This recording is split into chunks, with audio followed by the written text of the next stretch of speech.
What does it take to build a leadership program that's so good, people outside your company start asking to join?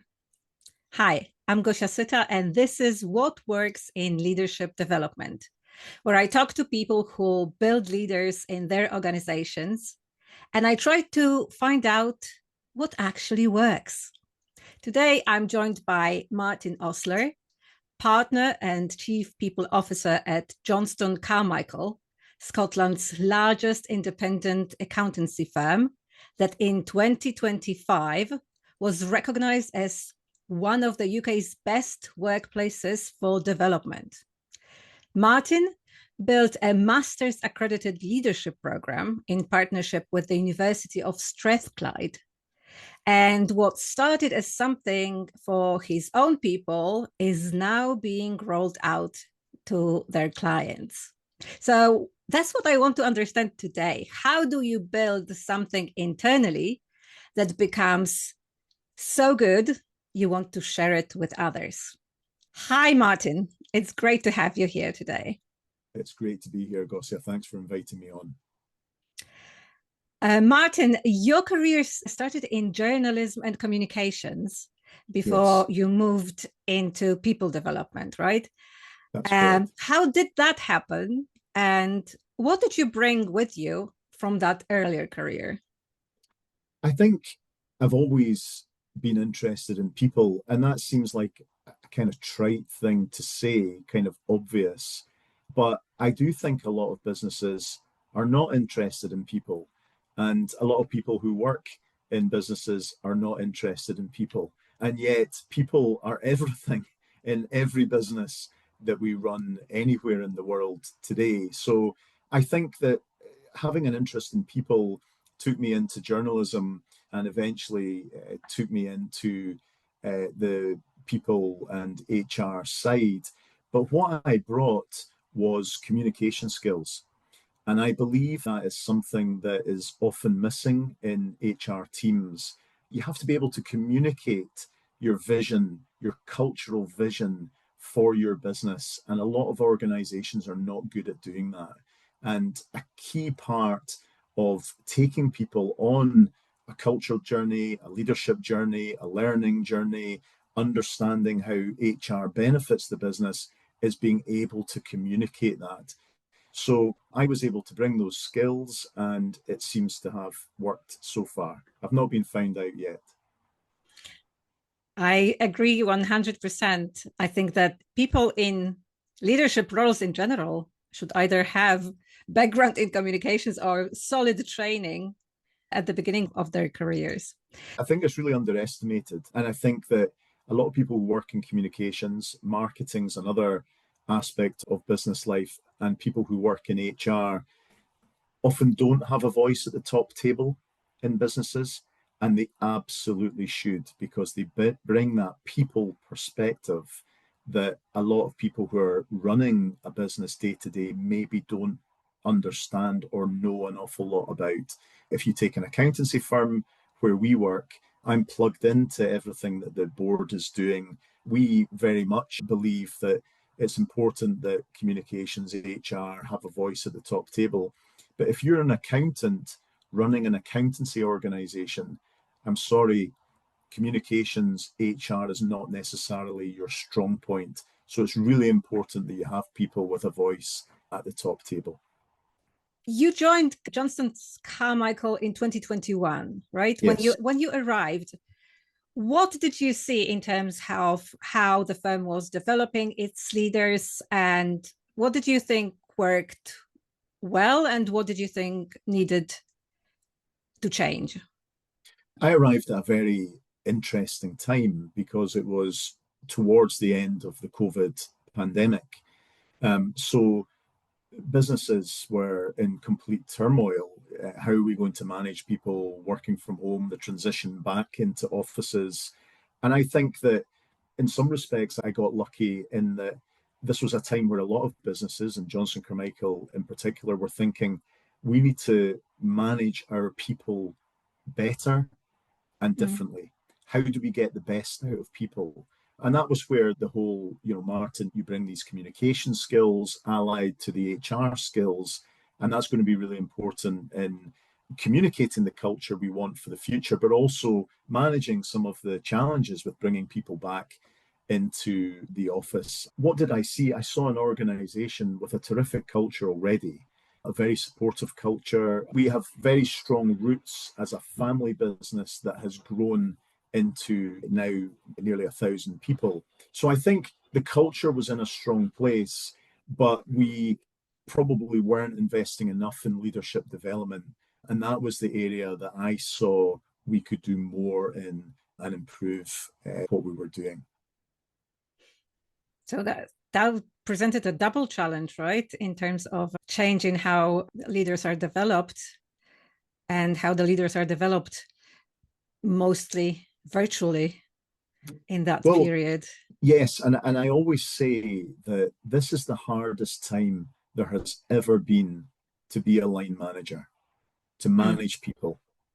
In the days when everyone was in the office, you knew where everyone were, knew when someone got up to go to the toilet, when someone went to have their lunch break, when people were talking. Now, people are working remotely, they are coming into the office at different times, they have flexible working patterns. So there are so many different challenges now, and throw into that mental health challenges and coming back from a pandemic, all the things that are going on in the world just now. I think we forget that a lot of people are deeply troubled by what's going on in the world just now, and they bring that anxiety into the workplace. Managing people is harder than it has ever been before. But I think that's why ensuring your people have the right leadership skills is even more important than it's been before. And if we have the right leaders in the workplace, then we will be able to manage the challenges that are around just now. Before we start talking about how leaders are developed and dive into the leadership program that you have developed, I wanted to ask you this. When you started thinking about building leaders at Johnston Carmichael, what kind of leader were you trying to develop? And what does good leader actually mean to you? So I think there are different levels of leadership, if you like, different contexts. We talk about everyone in our firm being a leader of their work and their learning, regardless of the level they're at. What that rests upon really is accountability. That is coming with solutions to problems, being accountable for when things go wrong, not just waiting for your line manager to come up with all of the solutions. Upward delegation is a huge issue in businesses. So we're trying to tackle that rather than just delegating problems up the way to your line manager. Come with solutions. What am I going to do to resolve these issues? So we talk about that for everyone in the firm. But when we get to the more senior levels, you then start to think about psychometric testing to understand what is the leadership style of this individual and how do we maximize the good things that they do and how do we address the things that they could maybe improve. It's helping people understand, how they impact people day to day in the workplace, what the workplace is looking for from its leaders. One of the things we've done is we've created what I call our wheel of good fortune, but our head of L&D hates me saying that. It's our culture framework, but it's a wheel. And in the center of the wheel, we have the values of our firm. On the outside of the wheel, we have the 4 quadrants of our balanced scorecard. Those are the 4 areas we use to measure performance. And then in the 8 spokes of the wheel, we have the 8 behaviors that we expect from everyone in our firm. That includes accountability. It includes collaboration. It includes being solution focused. It includes well-being and diversity, looking after your well-being, encouraging diversity of thought, diversity of background. So we're very clear on what we expect from people in terms of leadership behaviors. I mentioned levels and context earlier. Obviously, the more senior you become, there are nuances around leadership. And that's really what the leadership program we're going to talk about, that's what that tackles. That's really interesting. Preparing for this conversation, I was having a look at how you describe your culture, and I've seen the phrase leader culture that you use.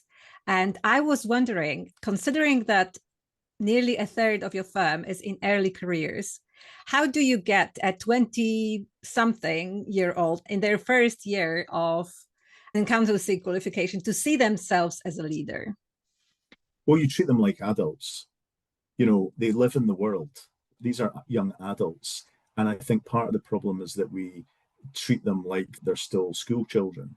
So it's giving them a level of autonomy, I think, is important. But I have been challenged on this because some people in the firm have said, hang on a minute, does being a leader, everyone being a leader mean they can do what they want? It doesn't mean that. And being a leader doesn't mean you can do what you want. And we're seeing in the world today just how dangerous it is when people think that leadership means you can do whatever you like. And it doesn't. There are guardrails to leadership. I'll talk a little bit about the leader culture first, because I think that's helpful. It comes from a book by a man called Lieutenant David Marquette, who was the commander of a US nuclear submarine. And they gave him the worst nuclear submarine in the fleet to command, which is a bit of a hospital pass, I would say. But what he discovered, and he's written a book about this called Turn the Ship Around. I think it is the most important leadership book you could read. And what he discovered in this submarine is that there's a leader-follower culture. People were coming to him all the time and saying, we've got a problem here. And there's a great example of where someone came and said, we've got a problem because we need to turn the submarine in this direction and we're not turning fast enough. And he gave coordinates and it went right down the line. And the submarine still was not moving. And he said, why are we not moving? And they said, well, those coordinates you gave us don't exist. It's impossible for us to move in that direction. And nobody had felt empowered to say to him as the commander, that's wrong, we can't do that. So he set about building a leader culture where he encouraged the I intend to principle. So instead of coming with a problem, come and say, this is what I intend to do about the problem. And if you do that, if you come and say, this is what I intend to do about this problem, the leader then has two options. The leader can then say, great, go away and do that. Or the leader can say, no, actually, we need to have a deeper conversation about this problem and solve it together. And that's really what we're saying to young people. We're saying, come with solutions to problems. Don't be afraid to challenge leadership authority in an appropriate way and be a leader. I think if you don't say to young people, you have a level of autonomy to do things, how are we going to innovate? How are we going to learn from young people? We're not. So that's our principle. Yeah, everybody needs a sense of autonomy. But in order to exercise this autonomy, people need a sense of security, and they need to believe and trust that if they do something, they will not be punished for it, Yes. even if that act is potentially a mistake. Yeah, of course, psychological safety. Yeah. So let's talk about your program that you developed in partnership with the University of Strathclyde. Tell me, what was the original idea? Where did it come from? What did you want to achieve by building this program? Well, the one thing I think is incredibly important, and I talk about reflection being the rocket fuel of leadership. So if you don't reflect, if you don't think about your life, the decisions you've taken, how your day has gone, how are you ever going to get better? How are you ever going to say that worked really well? Let's do it again. Or that didn't work so well. I would do it differently next time. So reflection is the rocket fuel of leadership. The best leaders reflect all the time. So I thought we need this leadership program to give people the opportunity to reflect, first of all, on themselves, but also where the business is going, and also what is the leadership practice out there that they can learn from. So everyone goes through a psychometric test, and that's the reflection on self. We then have a feedback session. We talk about the outcomes of that test, talk about where they could improve their practice, how their behaviors lean in a certain direction, and they might want to bring them back from that direction. Those are really rich conversations. Who are you as a leader? The other thing that I think is huge, and particularly I think professional services firms like accountancy, like law, they're very heads down. let's just focus on client work. Let's get the job done. We've got targets to hit. And they rarely lift their heads and see other perspectives on leadership. How could we do this differently? So we bring in lots of external speakers. We have a psychologist called Dr. Rob Archer, who works with high-performing Formula One teams, sports people, and he comes and talks to us about how you balance high performance with well-being. Because this is a problem. People think, well, if you're asking me to be high-performing, that means you don't actually care about my well-being. And that's not the case. High-performing is not burning out.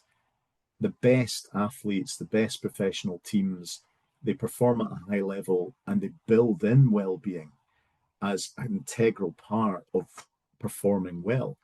So we talk about that. We have a former chief of the fire service in Scotland who comes and talks about the difference between managing and leading. So you might be in the fire station and making sure everyone has enough food, making sure the fire engines are cleaned and working well, and then boom, in a matter of a second, you're out at a life and death situation, you're having to lead. So we bring in these external perspectives. We spend a day at the business school at Strathclyde University, and we talk about more theoretical concepts of leadership, like distributed leadership, making sure everyone in an organization has the opportunity to be involved in change. We talk about job crafting, which is another interesting idea where rather than people pushing for promotion all the time, you help them to grow their job remit and what they're getting involved in to keep them fresh, to keep them excited about their job. So that's thinking more about what sort of leadership ideas are there out there that I could bring back in my team, my work. And then we split each cohort into groups and we give them a project to develop, to research. And that's something that would benefit the business. So, for example, how could we use AI better? How could we provide better feedback conversations? And they go away, they research these, and they come back with ideas, and they present those ideas to our chief executive in the last session. So the program's now accredited at master's level. It's been tremendous for our senior leaders. We've seen a big uptick in conversations around leadership, in better leadership behaviors, a better understanding of what it means to be a leader in our firm. I love the combination of reflection and practical projects linked to the business. Would you say that is the secret to the success of the program? Yeah, because I think, one of the criticisms people would have of reflection is, well, your head's in the clouds, you're spending all this time thinking and analyzing, but what about doing? And that is a big problem in businesses where the high performing people are people who get things done. And that can often be an issue. So we don't want you sitting here reflecting on leadership. We want you to get things done. So what we've tried to do is bring that into the program where, no, you can be a reflective leader while still getting things done, working on projects, understanding the business better. So we've got a program that not only gives people insights to themselves, to leadership, but they also provide some benefit to the business by running these projects too. It's interesting you say that because this is what I'm hearing from my clients when I run sessions in organizations. I hear it a lot. People being really grateful for having an opportunity to reflect on who they are, how they do things, what kinds of leaders they want to be, because they don't, in their high pressure environments, they don't have an opportunity to do so because there is so much to do. So I think creating those spaces is very important.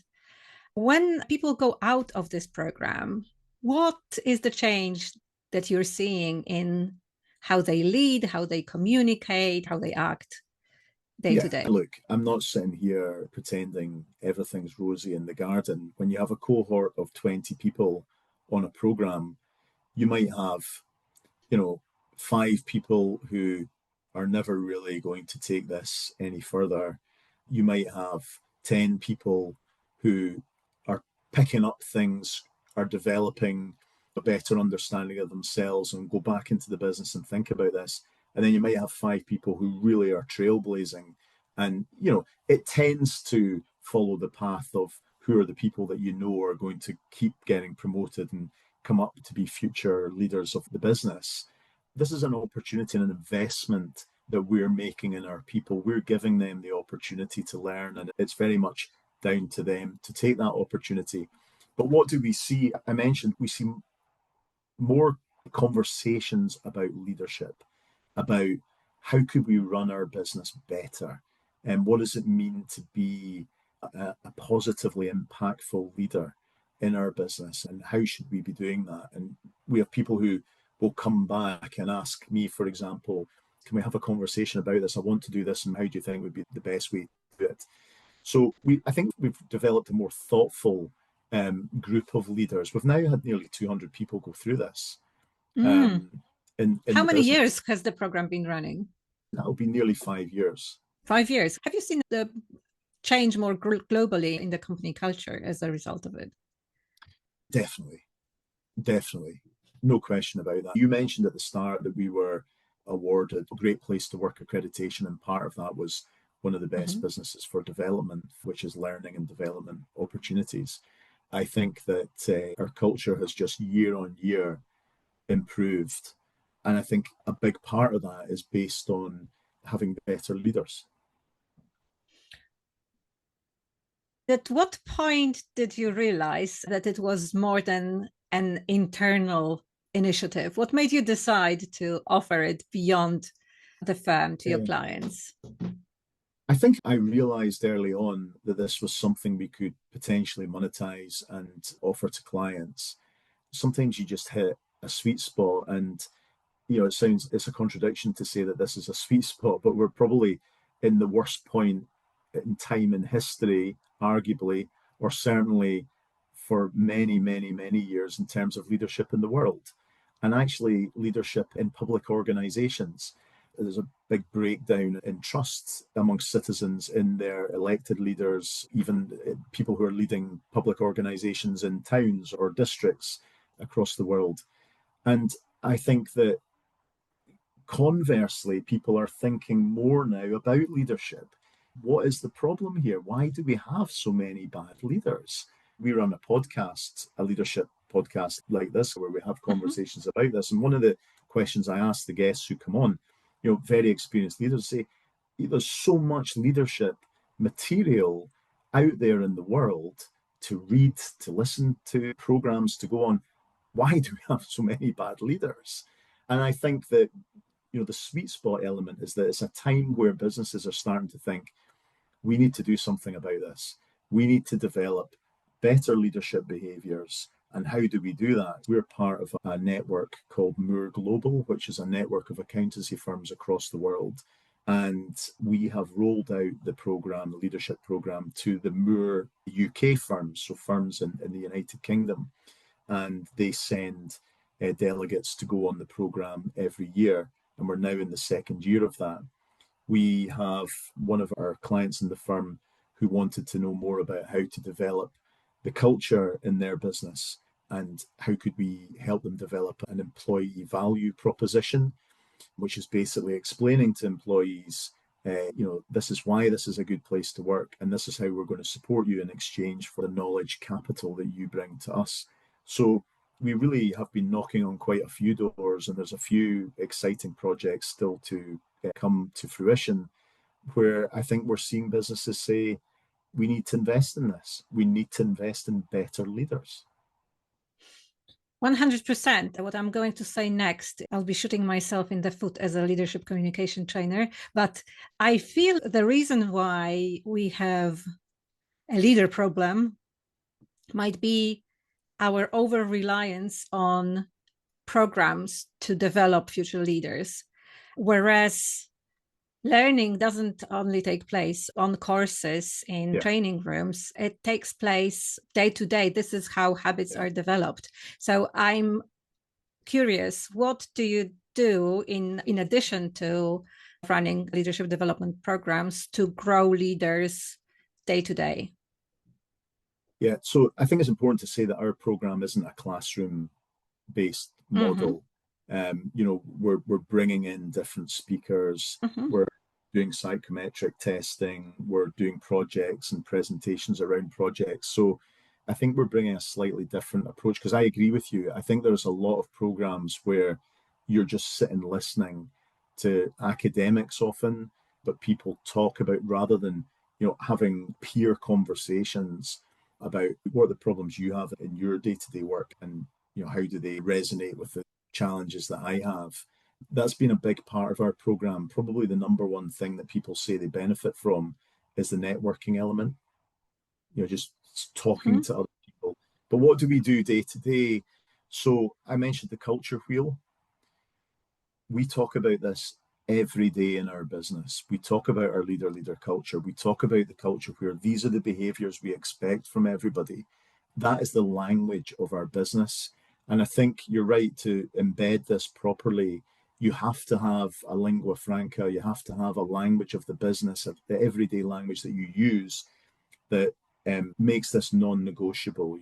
Where we see poor behaviors, we address them, we deal with them. These are the leadership expectations that we have, and we want you to adhere to them. One of the other things we've done recently, which is pretty avant-garde for a professional services firm, is we've removed performance ratings. So we don't rate people. What we want, again, these are adults. Why do we put adults in buckets? Why do we say you're a strong? What does that even mean? You're exceeding expectations. You're a satisfactory performer. It's kind of embarrassing. Let's actually have a conversation about this. The Wheel of Fortune, you were really good at being solution focused here, but actually, in terms of collaboration, you could have done a bit more. Let's have a conversation about why that happened. Your performance has not been as good this year because you maybe haven't excelled in these areas. Let's talk about why. Let's not just take the easy way out and say, this is the bucket we're putting you in this year. So I think to answer your question, we're trying to, and it's a work in progress, but we're trying to bring in different strategies for embedding that leadership culture that we want. I think the reason why we do performance reviews is it's easy to measure, right? Do you know what it is?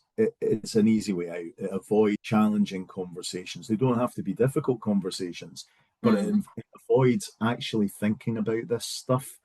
And I think that, again, I go back to the point I made about people being heads down. I've got targets I need to reach, so I don't really have time to sit down and have a conversation with somebody. I mean, that is wild, and who wants to work in a world where we can't actually create time to have conversations with one another about how we make things better? But that's what's happening. And I think one of the things we've done as a business is we've given everyone a guaranteed 2 hours of learning every month so they can do their professional development. And now they can use that learning for whatever they want. They can, do something online, they can read, they can do some of their continuous professional development for their professional body, whatever it may be. But we're creating space for people to have these conversations, to learn. Businesses have to deliberately do that, or people just won't do this stuff. And as you say, they'll just take the easy way out rather than have a conversation. You must be reading my mind, Martin, because this is what I wanted to say, that people don't necessarily take the easy way out. Many of them might not feel like they're capable, like they have skills to have those conversations, and they're afraid of making a bad situation worse through having a conversation that's not very constructive and leads to a confrontation rather than a solution. This is something that comes up a lot on the HR side. Mm, People ask a lot, what am I allowed to say? And it mm. always makes me it makes me smile and actually be quite sad too, because you are allowed to tell people that their performance is not good enough. You are allowed to say to people, this is not acceptable. But a lot of people shy away from that because they are afraid that it will become, some sort of HR, problem. We need to get beyond that. I think that there's a role for HR to be very clear with line managers in particular about what are the parameters. And clearly, you can't go into a room and start shouting and swearing at somebody. But you wouldn't think that was acceptable in everyday life either. We have conversations all the time. We have conversations with our family, we have conversations with our friends. Why is it so difficult to actually have a conversation in the workplace? I think we have to support people to understand what they can say and to have these, more meaningful conversations. Also, how to say that thing that needs saying. That can make a difference between people being open to hear what they need to hear versus shutting down and deciding that they've been treated unfairly. Yeah, and active listening. So those two words are huge for me. I think really listening to people and genuinely trying to understand where they're coming from rather than being confrontational. We talk about this in our leadership program, getting to know your team. You know, people, I think one of the worst phrases that's come into the workplace has been work-life balance. I don't believe there's any such thing. Your life is your work and your work is your life. Life is all of this. And I think we've got people who come in and they have a face for work and they have a face for outside. So, opening up and talking a bit more about who we are as people and what our expectations are and our goals in life is really important to better understand how to line manage people. Let's talk about the future of talent development. I know you have some strong views about that in the interesting times we live in. I want to talk about the future of talent development in the context of AI. You don't think bots are coming for our jobs. You think bots are coming for our brains. Can you explain I do. what you So mean? I'm glad I didn't bring this into the answer to the last question because I was going to say one of the things that people are starting to use to help them have these difficult conversations are things like Copilot, ChatGPT. So we're punching into that. Look, I'm having a difficult conversation with someone about X, Y, and Z. What should I say? Now, I think that's okay if it is giving you one or two strategies. If it's saying to you, actually listen to this person, don't be jumping in, don't be leading the conversation, let them talk, that's fine. But my concern, and I think this is happening, is that people are using these platforms to basically script what they're going to say. And that makes you sound like an automaton. It also causes you a problem when a question comes out of left field and you're not prepared for it. And I do think that we are at risk of losing our capacity to think for ourselves. And I call the brain the dodo brain. It's at risk of being extinct, our brain, our capacity for thought, if we don't keep using it.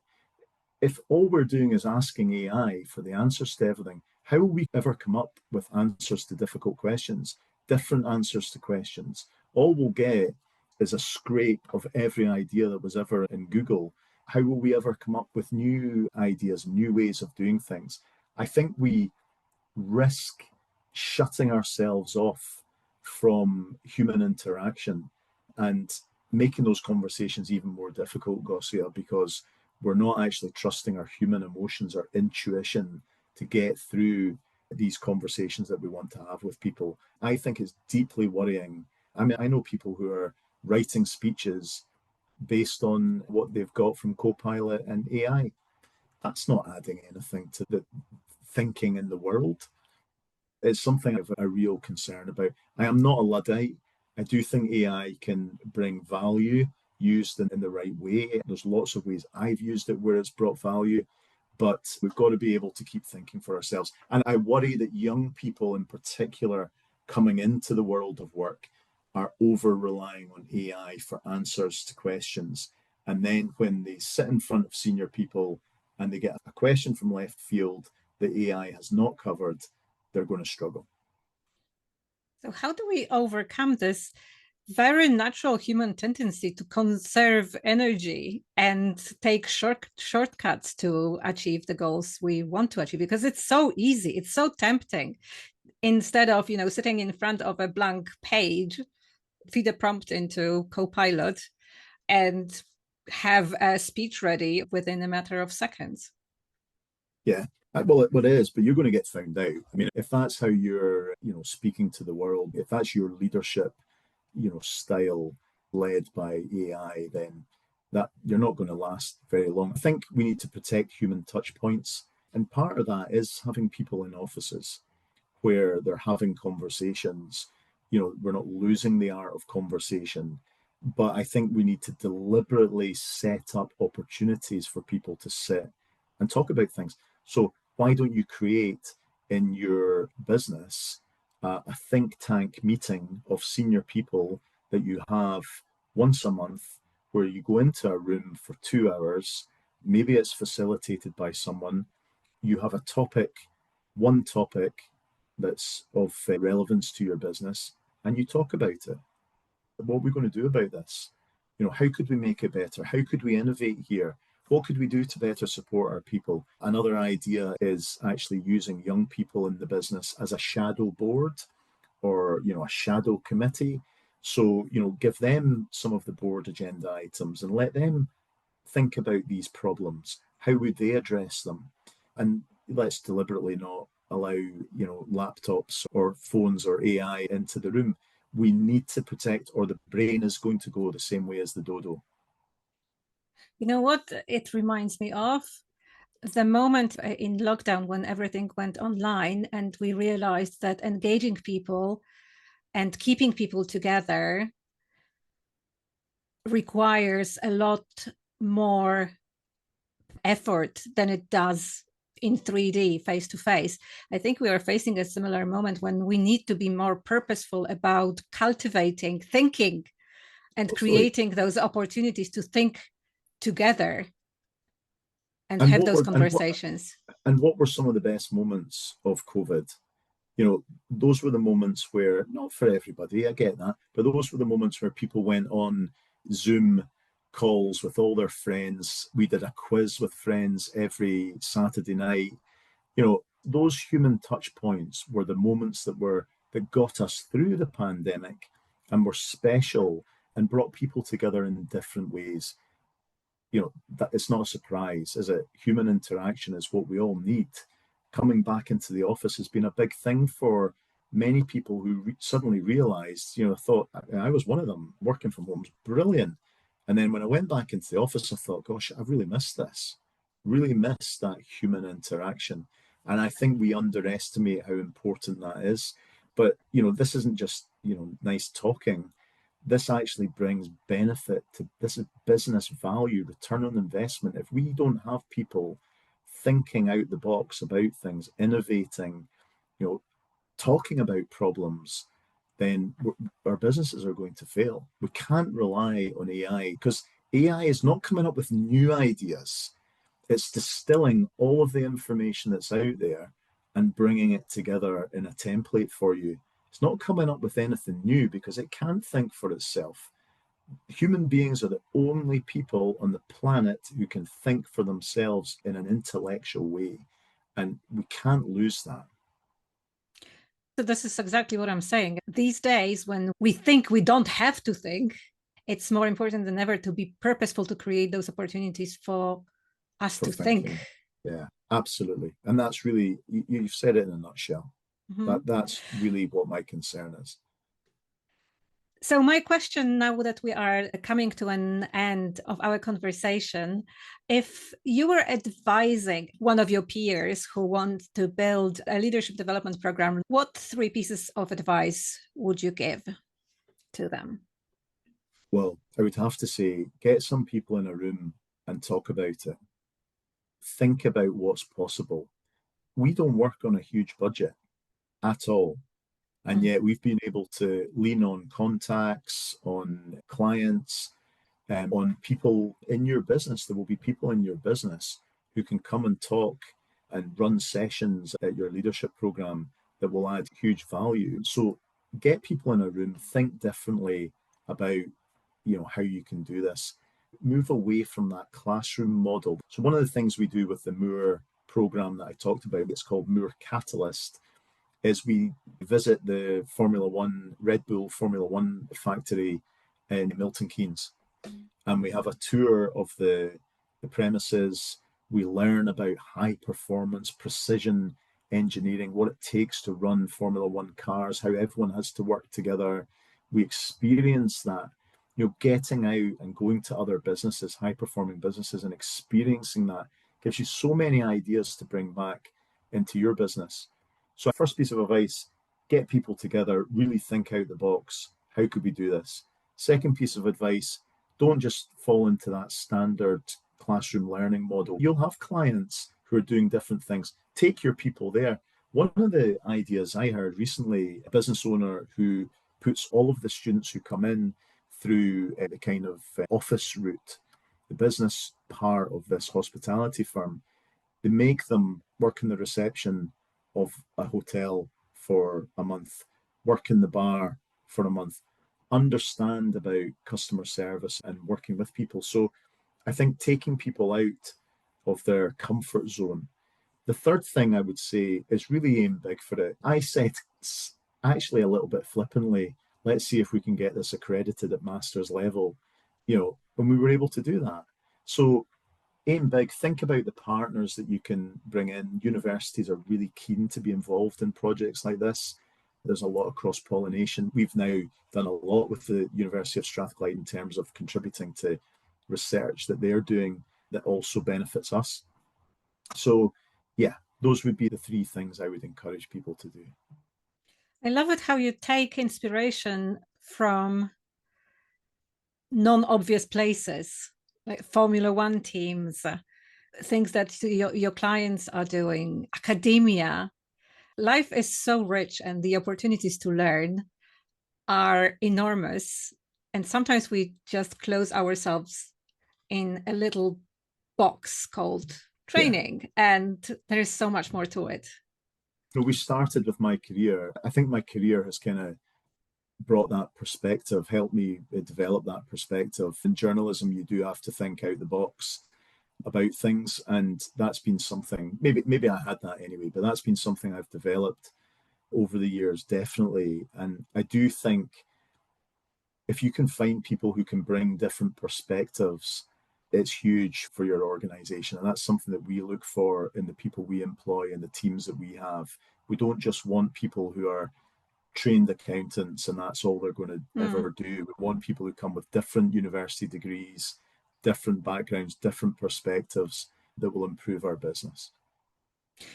Yeah, and it's surprising what you can find in those places as well. You've talked about listening. I wasn't a great listener. I'm still working on it. It's definitely work in progress. But the biggest jump in growing my listening skills was when I started doing improv, and I had to be in the moment and really build on what other people were saying to create a scene.